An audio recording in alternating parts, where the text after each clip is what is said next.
నేను రీసెంట్‌గా నా డైట్‌లో యాడ్ చేసుకున్న high fibre and high protein chicken pulao recipe ఎలా చేసుకోవాలో వీడియోలో క్లారిటీగా చెప్తా. మర్చిపోకుండా సేవ్ చేసుకోండి. ఈరోజు మన బల్కింగ్‌లో డే 53.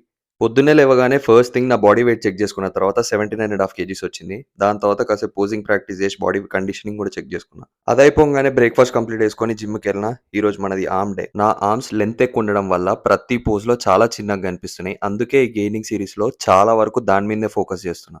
అలా నా వర్కౌట్ మొత్తం కంప్లీట్ చేసుకొని ఇంటికొచ్చి కుకింగ్ స్టార్ట్ చేసిన. ఒక 250 గ్రామ్స్ చికెన్ మెజర్ చేసుకొని పక్కన పెట్టుకున్న తర్వాత దాంట్లో జీలకర్ర పొడి, గరం మసాలా, ధనియాల పొడి అన్నీ యేసుకున్న తర్వాత నాకు లక్కీగా పులావ్ మసాలా దొరికింది. అది కూడా యాడ్ చేసిన. ఇంకా పసుపు, ఉప్పు, కారం ఇవన్నీ యేసుకున్న తర్వాత 100 గ్రామ్స్ కర్డ్ యేసుకొని నీట్‌గా మ్యారినేట్ చేసుకొని పక్కకు పెట్టుకోండి ఒక 20 మినిట్స్. ఒక ప్రెషర్ కుక్కర్‌లో 10 ఎంఎల్ ఆయిల్ యేసుకొని మీకు చేతికి దొరికిన మసాలాలన్నీ యేసుకున్న తర్వాత onions and ginger garlic paste కూడా యేసుకోండి. మ్యారినేట్ చేస్తున్న చికెన్ యేసుకొని 5 మినిట్స్ వరకు మూత పెట్టేసి. తర్వాత నీ క్యాలరీస్‌కి తగ్గట్టు రైస్‌లో వెజిటబుల్స్ అన్నీ మిక్స్ చేసుకొని 1:1.5 రేషియోలో వాటర్ పోసేసి ఒక 3-4 విజిల్స్ వచ్చేదాకా మీడియం ఫ్లేమ్‌లో పెట్టేసేయి. ఈ మీల్‌లో చాలా ఫైబర్ ఉండడం వల్ల నువ్వు చాలా సేపటి వరకు ఫుల్‌గా కూడా ఉంటావు.